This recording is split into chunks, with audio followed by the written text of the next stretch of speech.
Ayan, after 1.5 hour, luto na siya at nilagay ko na sa malinis na lagyan. At nilagay ko rin siya ng toppings ng hot chili at kusbara.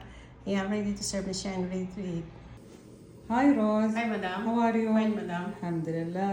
اليوم روز بتسوي لكم محشي ملفوف. يلا روز. Hello po kabayan, mag ako ng mashi malpo. At ayan, ready ko na itong mga ingredients. Itong hiniwa ko na mix ng garlic at ginger. At itong parsley, itong coriander leaves fresh. At itong شباب. shawat.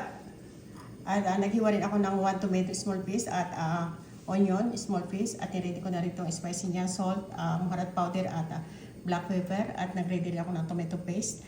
Gagamitan ko rin siya ng pomegranate syrup at itong tamarind at gagamitan ko siya ng olive oil. At i-ready ko na itong malpop or cabbage. Mamaya pakita ko kung paano kong gagawin. At nag-ready na rin ako ng 3 glass ng rose mushroom.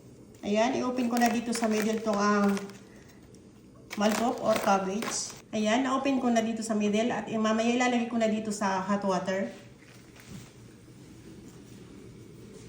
Ayan, hindi ko na itong pot ng may hot water na siya at nilagay ko ng cumin powder. Pakukuloan ko lang siya ng 5 minutes at after i-remove ko na siya one by one. نسلق يا بنات في مويه نضيف له ملعقه صغيره كمون عشان النفخه اللي في. Ayan, at add ko na rin itong mix ng garlic at ginger. Ayan, at add ko na rin itong 1 carton itong tomato paste. Ayan, may mix-mix ko lang muna to hanggang ayan, at add ko na rin itong tomato. At add ko na rin itong spicy. Ayan, at add ko rin siya ng mint powder. Ayan, add ko na itong rice. Ayan, i-mix-mix ko lang siya ng 5 minutes para ma-mix yung sauce niya sa rice. عشان الرز يتشرب البهارات وزيت الزيتون وياكل. تقطع يا بنات بالشكل هذا عشان يصير مرتب في اللف. كذا يكون. Ayan, nakalimutan ko kanina ilagay itong pomegranate syrup pag luto ko nung dapat nakamix to sa onion. Ayan, i-mix ko lang siya. Ayan, malamig na to at ngayon i-add ko na itong base. الشبت مرة ضروري يا بنات مع محشي الملفوف. الورق عنب لا ما يصلح بس بقدونس وكزبرة بس في الملفوف ضروري الشبت يعطي طعم مرة حلو.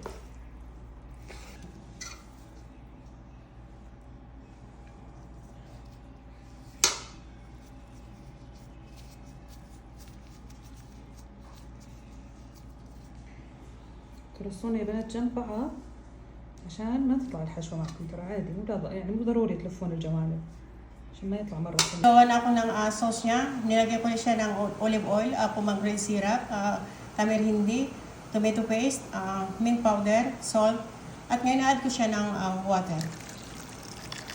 Ayan, ilalagay ko na dito sa malpop.